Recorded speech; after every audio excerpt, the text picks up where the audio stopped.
Hello everyone, চলে আসলাম আবার ছোট্ট একটা ভিডিও নিয়ে। আমি যে ব্লগ ছেড়েছিলাম শিলচর টু চেন্নাই, কারা কারা এই ব্লগটা দেখেছো প্লিজ একটু কমেন্ট বক্সে কমেন্ট করে যেও। তো আমার এই প্রথম ফ্লাইট ছিল। যারা দেখেছেন তো দেখেছেন ব্লগটা, আর যারা দেখেননি প্লিজ আরেকবার রিকোয়েস্ট করছি গিয়ে দেখে আসবেন।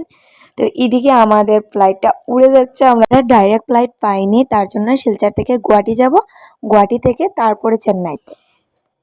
আর প্রথমবার ফ্লাইট চলে কেমন লেগেছে, কি হয়েছে প্রবলেম, সবটাই আপনাদের সাথে শেয়ার করেছি ওই ব্লগের মাধ্যমে। গিয়ে দেখে আসবেন, আমি ডিসক্রিপশানে লিঙ্কটা দিয়ে দেবো।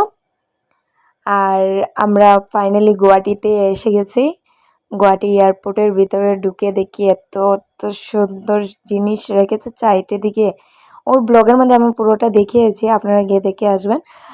প্রথমবার এসেছি গুয়াহাটি এয়ারপোর্টে, অনেকটা ভালো লাগছে দেখতে। দেখেন কত সুন্দর সুন্দর জিনিস। আপনাদের কেমন লেগেছে নিশ্চয়ই কমেন্ট করে বলবেন। তো দেখা হবে নতুন কোনো ভিডিও নিয়ে। সবাইকে বাই, টাটা।